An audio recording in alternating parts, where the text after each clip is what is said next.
Good morning, everyone, and welcome for today's preview conference for goods and services, and, and also daily conference for civil works, and for opening of bids for today for civil works. So let's start our daily conference for goods and services. So today is September 10, 2024, and here's the list of project for previous conference for goods and services.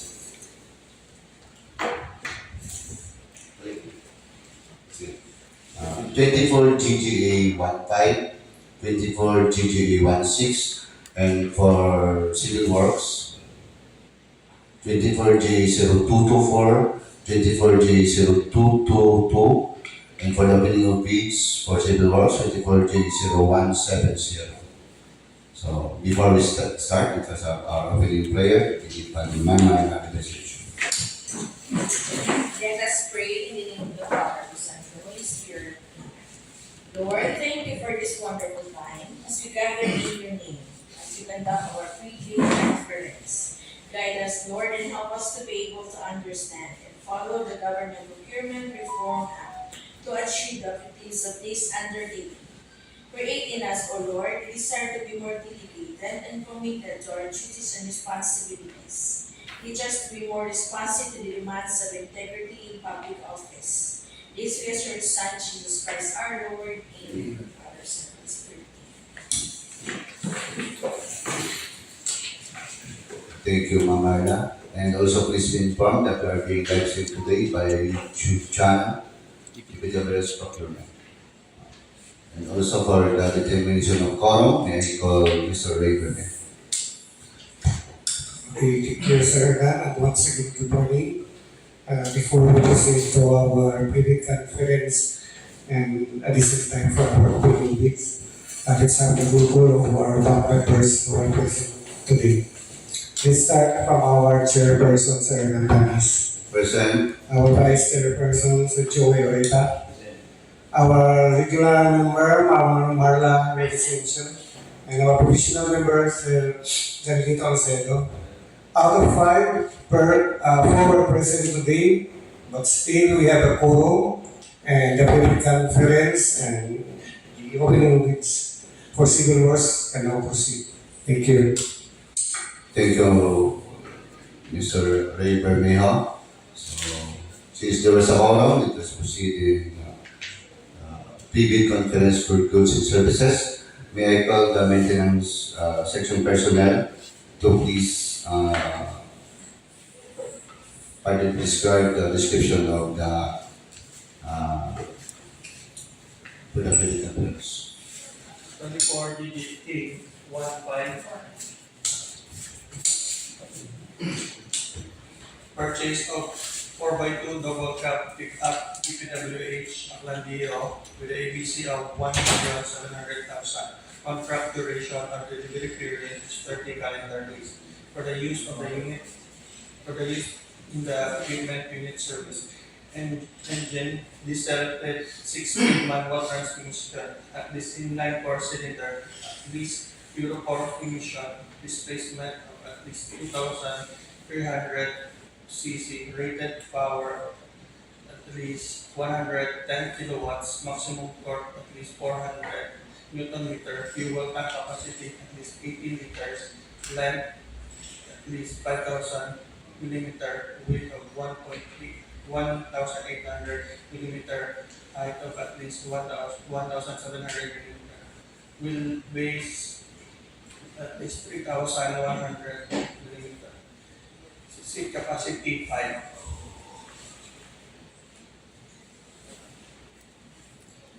24 GGA 16 purchase of state Aklan DPWH-Aklan DEO with the ABC of 2.5 million. Contract duration or the delivery period of 30 calendar days for the use in the equipment service.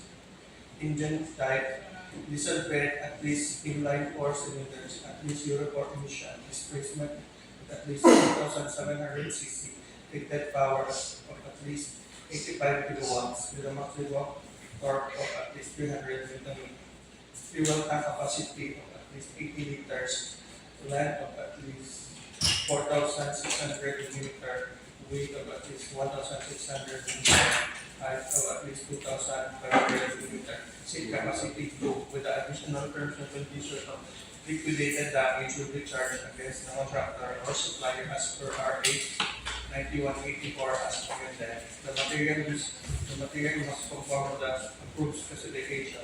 Supplier must be exclusive dealer of equipment or with the certificate of dealership, pre-training on proper and safe operation and maintenance, pre-quarterly inspection. Supplier must be ISO 9001 2015 certified. Supplier must submit certification of origin from imported goods. Supplier must have a technician relative training to repair and maintenance the equipment or certificate.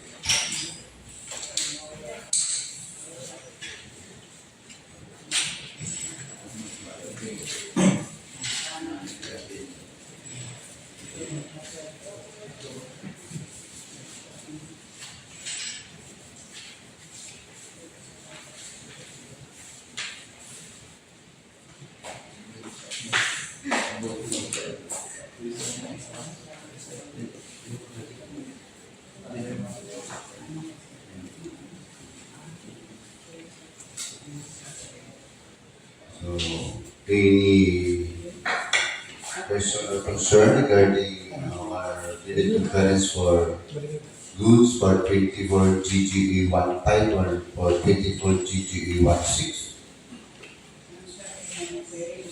Yes, po.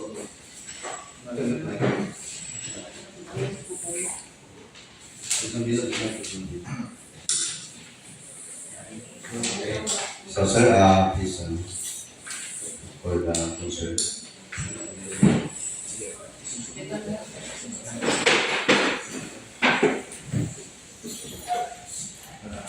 Good morning. Good morning to the committee. Good morning, Mr. Chair. I'm Leon Barregaton. I'm representing FNB Fleet Sales and Services Corporation, the exclusive dealer of the brand Hino Trucks and Bus in Panay Island and in Palawan. My questions, sir, is number one, the number 6 item, which is the supplier must be the ISO 9001 2015 certified. Okay. This one, since we're not the importer of the brand, we are the dealer of the distributor, or the principal, which is Hino. So Hino is the exclusive distributor in the Philippines. I think they're the one that sila po yung sir, may ISO ito. We're just representing them in the territory in every part of the Philippines. So, for this one, sir, definitely it saves po, sir, as the dealership, exclusive dealership po, sir. I think we don't have this certificate, but we can attach a certificate coming from our principal, sir, which is Hino Motors Philippines, which we always do now.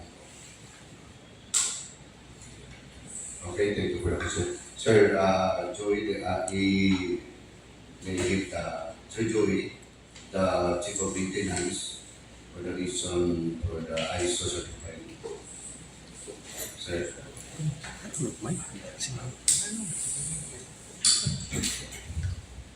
Therefore, whatever that you are asking about the ISO certified, the supplier must be in accordance with our guidelines that you should have a certified ISO. This is one of the requirements in today's TV. So therefore, if you have none, so I think if we follow the guidelines, the supplier must be certified. Or recently. Is it okay to answer? Yes, sir. It is true naman, sir, no? Pero as kasi, sir, hindi naman po kasi kami yung importer ng product or assembler or builder ng product. Kumbaga, yung product namin is Hino. Si Hino mismo yung nag-import, nag-build ng produkto. So, we're representing them. So, kumbaga, yung ISO nito po, sir, as supplier, kasi since Sila naman po yung pinaka-main supplier namin.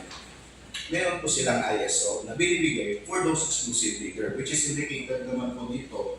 The supplier must be exclusive bidder of the equipment. So kung baga po, we represent Hino po dito sa Kamanci. So I think you are required to have a certification Yes po process sir, coming from attachment as an attachment. If it's as a part of the supporting documents, documents. yes po sir. If you allow po sir, then we might join with you po sir. This is the only thing I wanted to clarify. So why don't you ask the manufacturer or distributor that you are by authorized to or certified by VET and from them that you should have to participate in this PD. Yes po sir. So we require you as certification. So it is Chairman will also say something about this because as per our guidelines that we are requiring all the supplier or domestic bidders that they should be certified in accordance with our guidelines. Sir. So, Morning sir. Mr. Chairman. So as stated in our guidelines, we have to follow. So if ever the post-qualification will verify your documents, if you are passed or failed the criteria for this PD. So, kumbaga po sir, as long as we have the attachment on the bidding that will prove doon sa ISO sir, or yung sa post-qualifying, we will also consider it. As stated in our guidelines, for number 6, supplier must be ISO 9001 certified. So, yan yung hanapin natin. Yun, excuse me, kung mag-stick kita sa Oo. line number 6, useless na siguro magbakal mo sa detox kayo, labati mo lang mo sa post-qualification. Kung basihan ka sa number 6, supplier, you are the supplier, kung ang ginakuhaan mo, certified, pero ikaw ang na-require sa among qualification dapat ISO certified mo. So kung hindi yung ISO certified, I think arugo na para sa bid documents. Alam mo kung mahulog ako sa qualification. Iska mo pangapos. Ganit sir, pero kami sir, usually dami yung kami bilin natin namin. Naga-requirement na YOSCO, gina-consider Manila sir, kasi ano ganyan sir, may represent the distributorship of the brand. Kaya problema naman eh, ilan na kami cases na rin na nag-COVID. Ano kung sa transfer,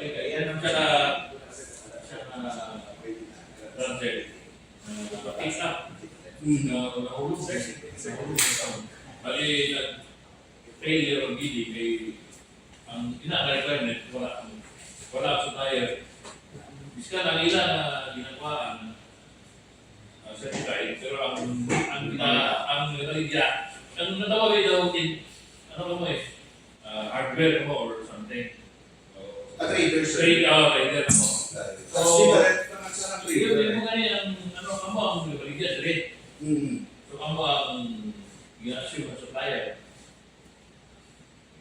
Pero ang number 3 sir, nag-complicate siya eh, certification of leadership eh. Leadership is different from the trader sir. There's exclusivity in leadership sir. So if there's exclusivity of leadership sir, dealership representing the supplier itself. Supplier must be an exclusive dealer. So, amo na ano. So, buta ba ang exclusive dealer is the supplier. Yes. Which must be ISO certified. Hindi ba na siya pwede ba? Supplier must be an exclusive dealer. Exclusive dealer equals supplier, Yes sir. which must be ISO certified. Hindi ka na pwede. So, kamo ang supplier. So, kung di naman sa 25, I think lang ha, may opinion, hindi na lang ako ba. Ako po nag-bayad sa feedbacks. Although sa ibang districts, nag-consider sila, ay, depende sa, kaya siyempre natamo na ilan na kami, itatlo na niya nag-dito eh. Yes, sir, yes, sir. Why siya nakalusot? Amo na ganun ano mo na pwede Amen, sir. relax kami sa ano. Ang problema galing, ang DPWH naman, nagpapanabag sila kay may previous sabi kami I'm not receiving, sir. Yes, sir. I understand, sir. so, ako ang dilemma sa buong So, last time, may darat ng galingan na-qualify eh. So, possible may qualified kita nga last time. Ang isa po. kasi matawa pero hindi na after sa quality. Quality, Ako ganyan, hindi talaga after sa quality ng product. Ang ginahampangan sa buong ang qualification. So, bisa China rata qualified kami ara so goods ka na daw. It is important. Hindi maganda ako. but sir, just to clarify to the back, ISO 9001, sir, assembly of bus, trucks, chassis, manufacturer of bus. So, assembler, sir, pertains, sir, mo. So, for example, I understand naman, sir, ang inyong point. Especially kung if you're defending naman yung certificate mo man yung magkalat sila na. But I wanted also to separate the traders, the connotation of traders between the dealerships. Ano yung mga sagap? Pakaltas ang vegetables. Parang meron ang nagawa mo. So, parang meron sila parang assembler. Gawin mo ng ilang same sila. Ikaw, bayan sila ka mo. Oh, sir, that is traders who do, sir. Pero as dealership, sir, there's pertain exclusivity, sir. Ganyan. So, kung baga, ang sa mo naman, sir, the exclusivity of the manufacturer to represent you in the territory. So, kami, sir, exclusive. May sa iba na makakal sa ila. Kami Kasi na, iba nila, sa product nila, pinang lang. kami na, Hindi man lang eh. number 6. Kung maraming mga sa hindi ka siguro ang amount ng big documents, kung you will list buying the big documents and the rest of the cost disqualified, so okay na. Sama na nila, pero huwag na dito mo naman makakasama. So, ako na pabor ako sa hindi Japan ang brand yun. So, sir, in the supply sa DPWH, sir, we have various, even DPWH-Aklan. Palawan, the supply naman, sir, yung Hindi ka naman may protect na TWG kagang back. Hindi sila pero yung mga talaga ilan na nakabili ka. So, Okay na? so sir, Kami ang verde. Kami. Toto kayo ang verde. so as an of the back, the number 6 will be according to your statement, sir. So after that, depends sa cost verification. Basta, amo na ang sunod.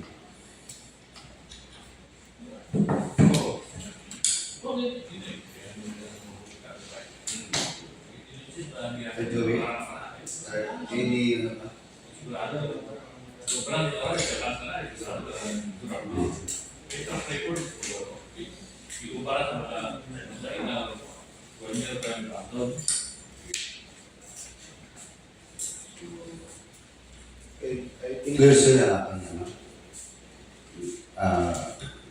na-clarify ka ng oh, information. sir, but yun lang, sir, kasi I think this is the trip also, sir, to allow us also to participate, but the point, sir, is, remember, sa yung set of expectation, na purposeful outcome of the COSWA.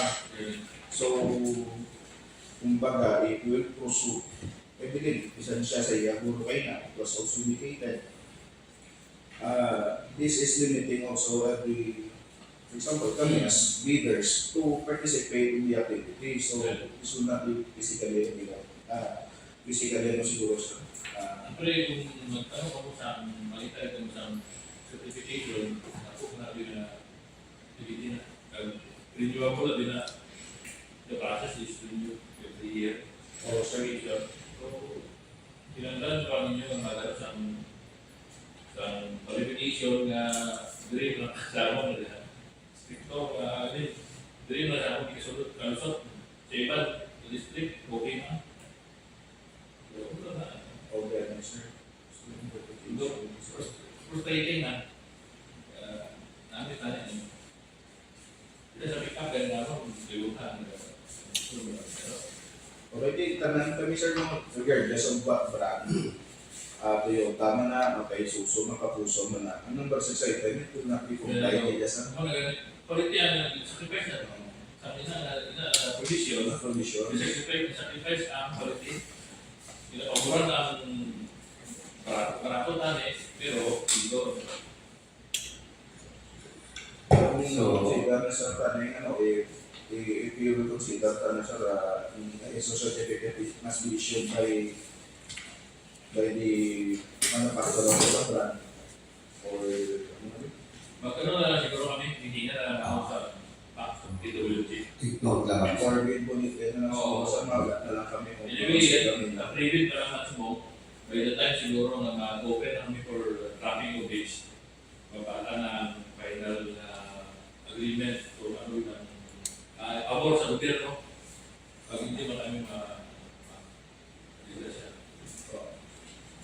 So, okay na sir. Okay na mga kabila sir. Sa dala. Wala ko na naman sir kung mapabaka mo supplemental bid. Oo. Pero sir, just to clarify also the specification, this is the minimum requirement sir. This is the minimum. So it will still okay lang sir. Pwede mo mataas. And then just wanted to add siguro sir, the color if it's white, and then a standard, and then the insurance kasi sa request na. Yes, does not Specified. specified. And also the warranty. Oo. And then for the Euro 4 sir, at least Euro 4 revision, at least you require siguro certificate coming from the DNR, certificate of conformity sir, in coordination with the APA related to Clean Air Act. Usually sir, those documents can be given exclusively only to the exclusive leaders by the principal. And if it's also aircon, yun na lang sir. Just kasi kasi program na kamo dito, paad naman sir. Sir Nini and Sir Joey, Chief Joey, ano lang ito, regarding sa mga So, when it comes to our requirements on needed in the office, that you should follow the code. Whatever that is stated in our invitation to be or instruction to the leaders, we should follow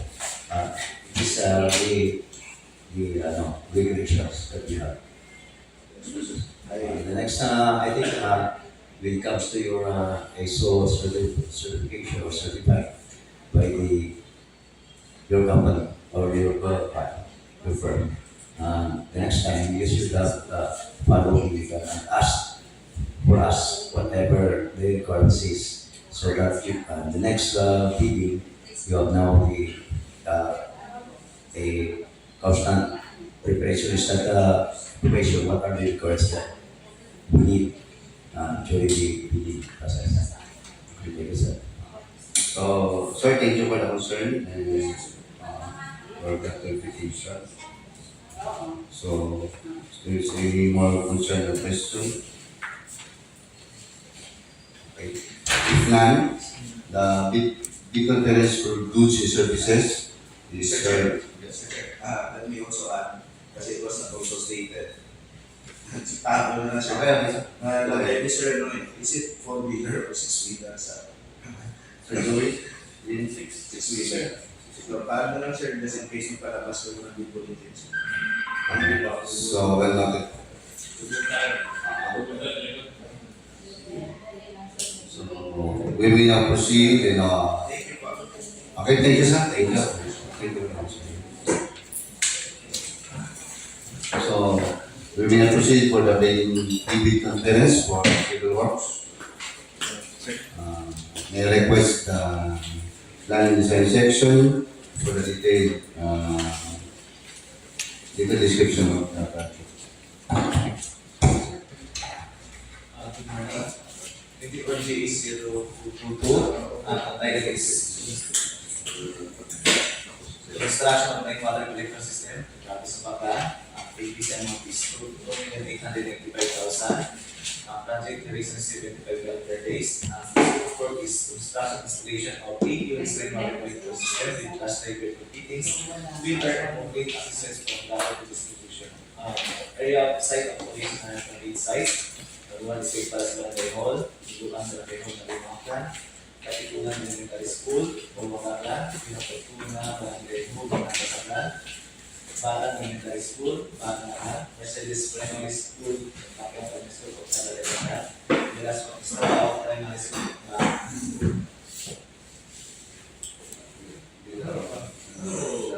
Ay sir. Ang class driver meeting sir mo. Ang purpose na sir is para ma-cleans muna sir yung hindi direct. Di ba sir, kung start? Oo sir, nga hindi direct yung masugig sa tangki sa kakpan po. Setting ko sir, para manhaba ang jury sa tangko. So, nag-include dito sa class driver meetings po sa giyon.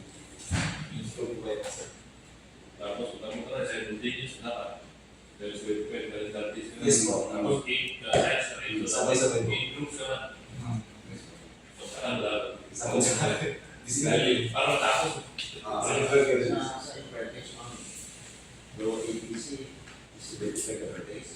Nice po. Bali dapat na niya yung 8 sides sa 8 groups so dapat sabay-sabay. Pati yung material, kanya-kanya, Yes po. ano, baksak ang mga tanong. Para maabot or In case ko naman sir ang scope of course sir, kaya mo naman sir. Ako, may bago, dapat napunan. Kaya sir, di ko naman mag sir. Kung may idea naman sir,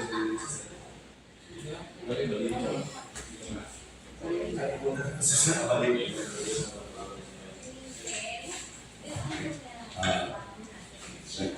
Proceed.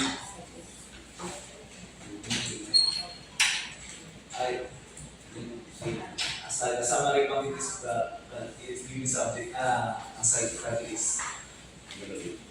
And plan, standard plan, antecedent plan, perspective view of every sites, perspective view, layout of by playing, and then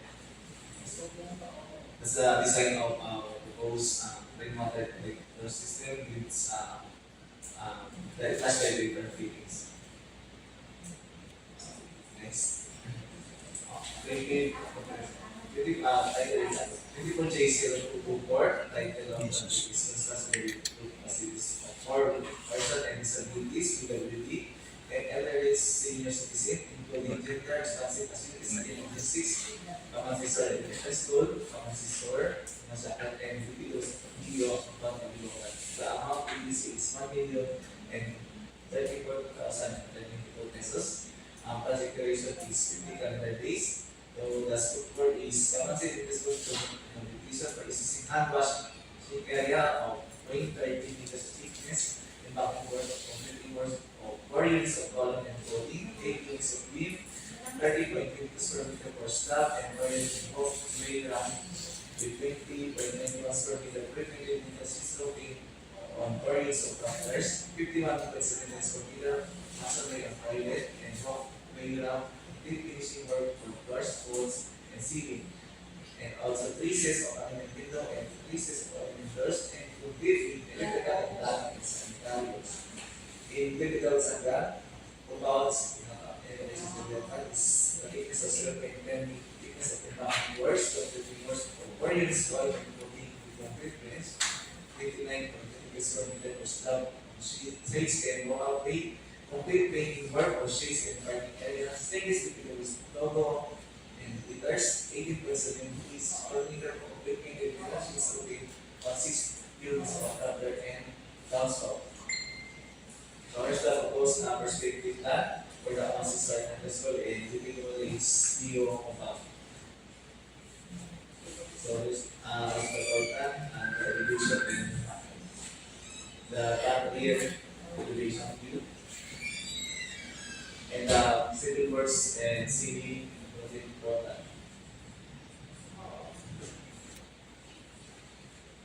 Okay.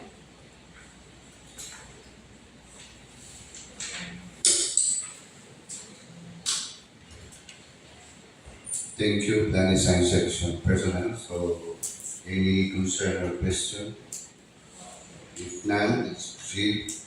As stated in our invitation to be, prospective bidders should be number one is registered with and classified by the Philippine Contractor Rehabilitation Board or PCAB with PCAB license category for C, D, and small.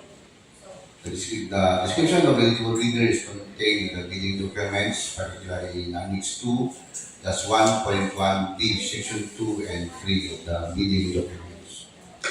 Contractors of the companies to participate in this bidding are encouraged to enroll in the DPWH Civil Works application at the DPWH Procurement Service, floor of this building will be classified for Manila. While those already enrolled shall keep their records current and updated. The contractors related to bid on the project will be determined using the DPWH Contractor Profile Eligibility Process or the CPEP and subject to further cost qualification. Per GPPB Resolution number 15-2021, prospective bidders are required to upload and maintain current the following eligibility documents in the pre-jobs. A. Registration certificate. B. Mayor's or business permit or its equivalent documents. C. Tax clearance. D. pickup license. And for the E. Audited financial statement. In expired documents among the presented related documents shall render the PILGIP Structural Registration Certificate as automatically suspended and its validity shall issue only once the said expired document is already updated with the PILGIPs. For recently years permit, the recently expired years permit together with the official receipt as proof that the prospective bidders has applied for renewal within the period prescribed by the LGU shall be accepted by the PILGIPs. Consequently, the prospective bidders shall maintain updated and current PILGIPs pattern registration and membership in the Civil Works application. Prospective bidders with expired eligibility documents are and have not yet updated the records in the CWA are advised to attach their newly updated platinum registration and membership certificate. Only the following documents are required from the prospective bidders prior to the sale of the bidding documents is to A. Company ID or any government issued ID. B. Authorization letter. C. Letter of intent for parent funded project. Bidding will be conducted through open and competitive bidding documents using non-discretionary pass or fail criteria as specified in the 2016 Revised Implementing Rules and Regulations of the Republic Act 9184. The contracts shall be awarded to the lowest calculated responsive bidders who was determined as such during post-qualification. Interested bidder may obtain the further information from the Aklan Secretary General Office, Kalibo-Aklan, and inspect the bidding documents at the back conference hall, Division Secretary General Office, Kalibo-Aklan, during weekdays from 8 a.m. to 5 p.m. A complete set of bidding documents may be acquired by interested bidders on September 3, 2024 to September 23, 2024 from the address below, and upon the payment of the applicable fee for the bidding documents pursuant to the latest guidelines issued by the GPP. It may also be downloaded free of charge on the website of the Philippine Government Electronic Procurement System or the big tips in the website procuring entity, provided that the bidder shall pay the applicable fee for the bidding documents not later than the submission of the bids. The submission may be done manually or electronically. However, bidders should only select one mode of submission, either manual or electronic. The bids must be duly received by the Numancia Secretariat at address below for the manual submission or at electronic bids_Aklan at DPWH.gov.ph for electronic submission on or before September 23, 2024 at 10 a.m. All bids must be accompanied by a bid security in any of the acceptable forms in the amount stated in the ITB close needed. Bid opening shall be on September 23, 2024, immediately after the deadline of the submission of bids at the bid award committee, conference held in the Secretariat Office, Kalibo-Aklan. Bid will be open in the presence of the bidder's representative who choose to attend. At the address below, late bid shall not be accepted. The Deputy of the Secretariat Office will not only reserve the right to reject any and all bids declared a failure or bidding or not award the contract at any time prior to the contract award in accordance with the Section 41 of the Republic Act 9184 and HIR, without thereby incurring any liability to the affected bidder or bidders. So, any question or concern regarding our teleconference for civil works? So, if none, the pre-bid conference for civil works for today, September 10, is hereby adjourned. Thank you. And let us proceed to the opening of bids for civil works. So may I call Mr. River for the CPU.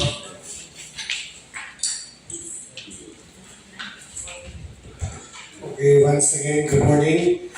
Here are the results of the contract profile processing results. All bidders were found to be eligible. So they passed the contract profile processing. And take note, all information has to be validated during post-qualification by the bids and award meeting. Thank you, and once again, good morning. Thank you, Mr. River. And we request the PNOAT Secretariat to please open the box. And also we'd like to acknowledge the presence of our observer, Mr. Stephen Dennis. Welcome back.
Online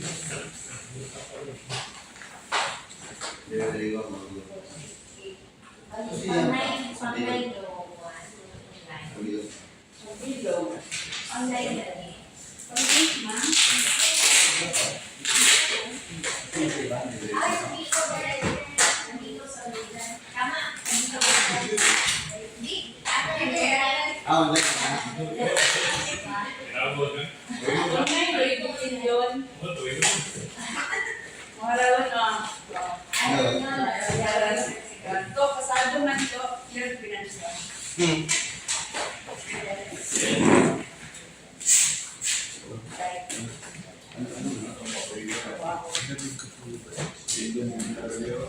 Hello, good morning. Since all the dealing are passed in a technical and financial aspect, let us now proceed in opening the documents for technical and financial documents.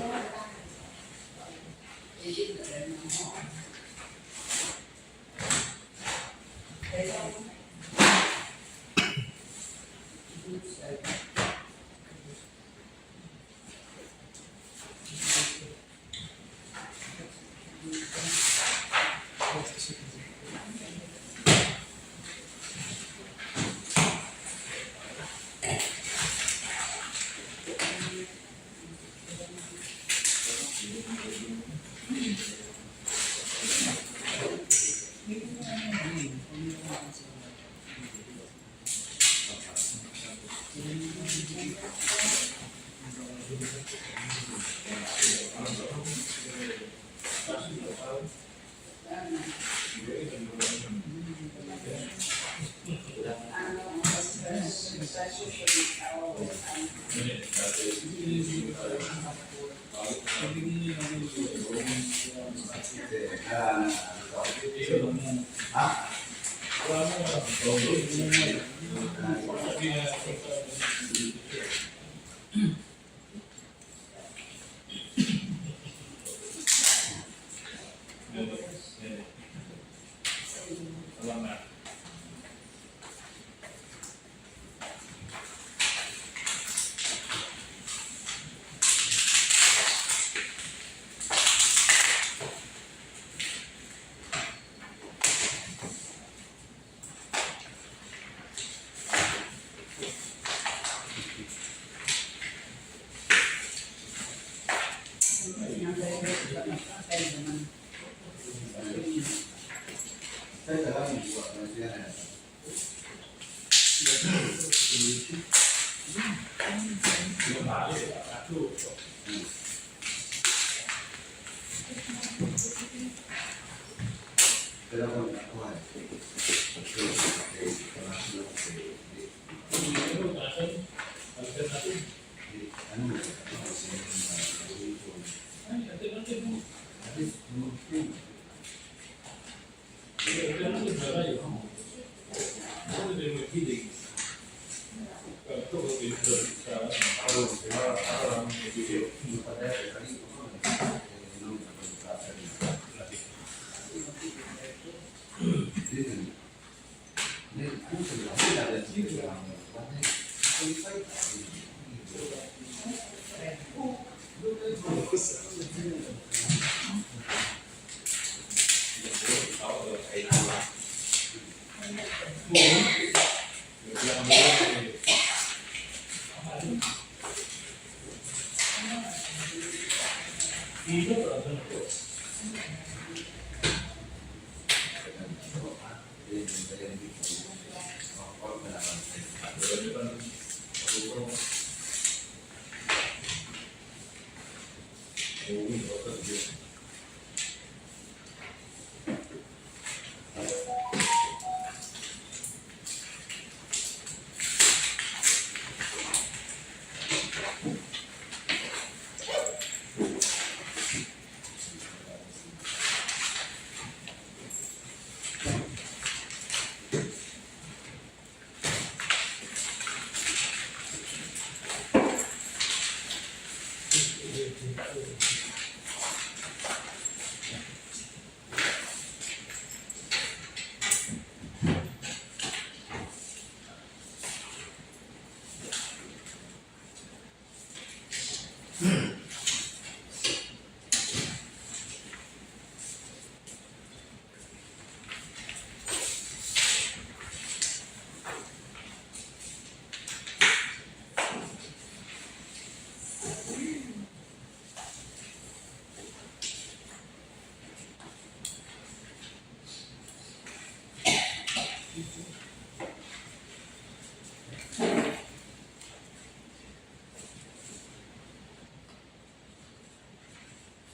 Gawa lang ang ito.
Dahil walang practice na yun.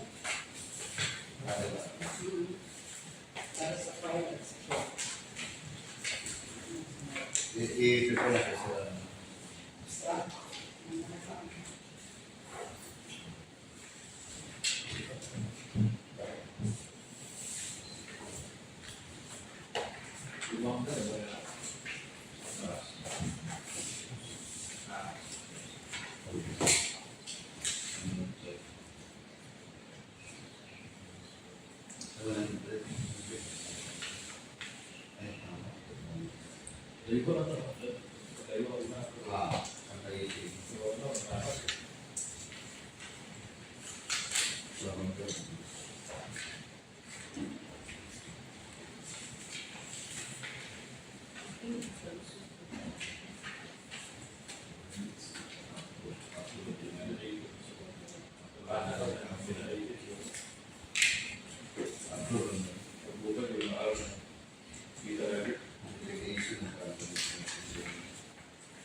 Extra.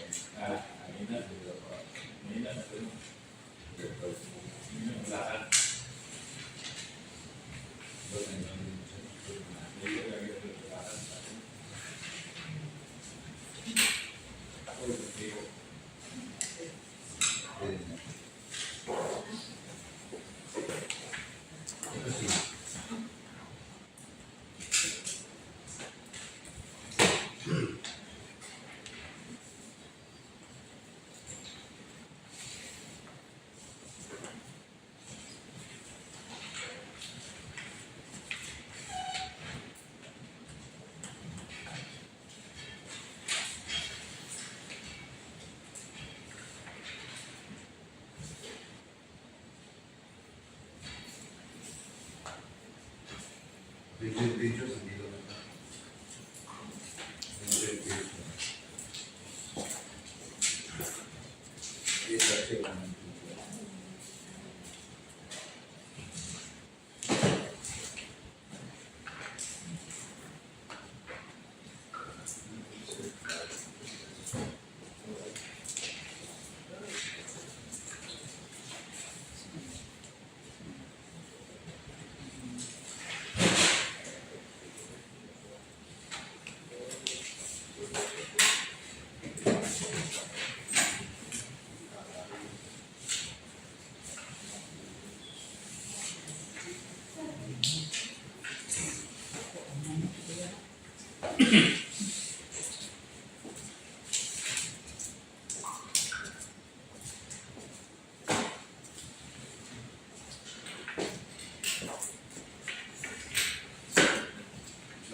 Or bid yun.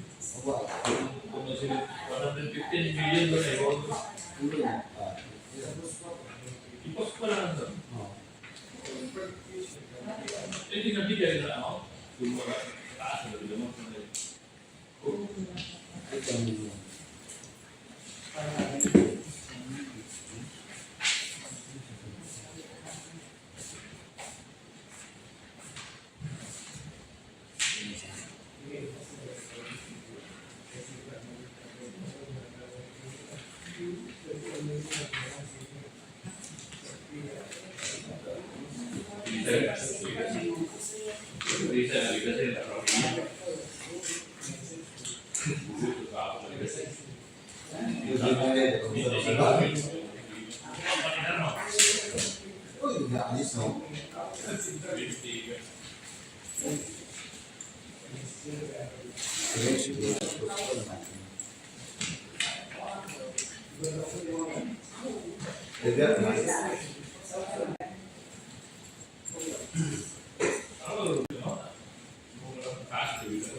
Good morning once again. We now proceed in reading of the result for today's meeting of Peace for Goods. Mamarla, start the reading of the result. Good morning, everyone. Here are the results of today's meeting for civil works.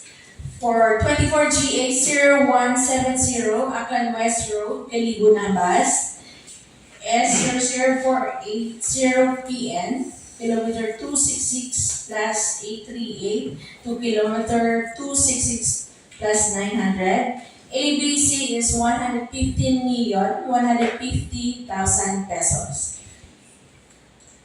The first bidder is St. Gerard Construction General Contractor and Development Corporation. Total amount of bid, 115,099,789 pesos and 9 centavos. Next bidder, RSCPN Construction and Trucking.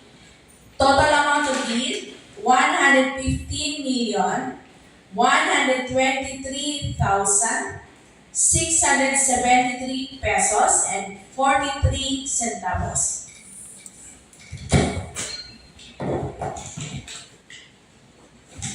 The next bidder is Morani Construction and Supply Corporation.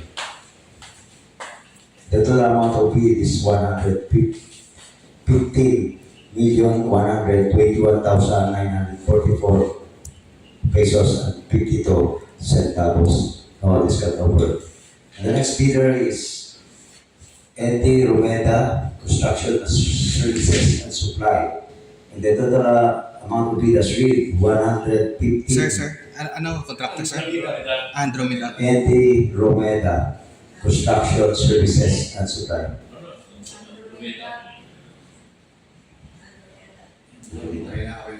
Okay, sir. The total amount of bid as read 115,144,321 pesos and 95 centavos. No discount over.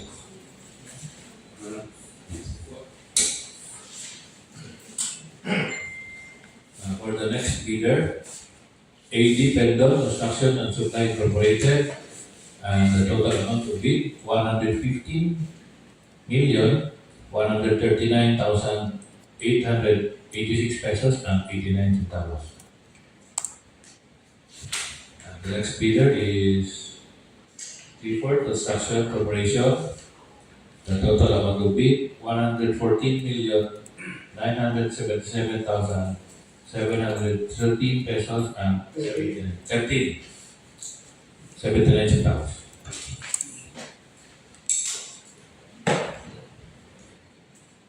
Another bidder for 24J0170, WRC Construction and General Merchandising. With the total amount will be of 115,129,719 pesos and 02 centavos. For the last bidder, MEC Builders Corporation with the joint venture of Allentown Development Corporation. With the total amount to be of 140,570,000 pesos.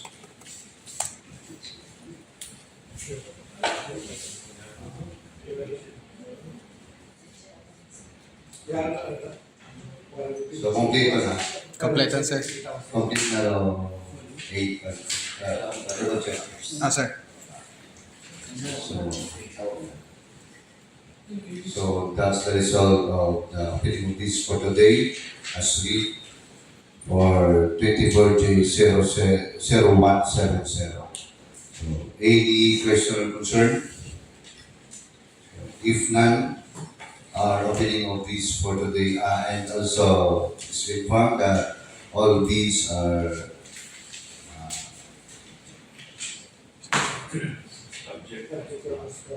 subject for post qualification. So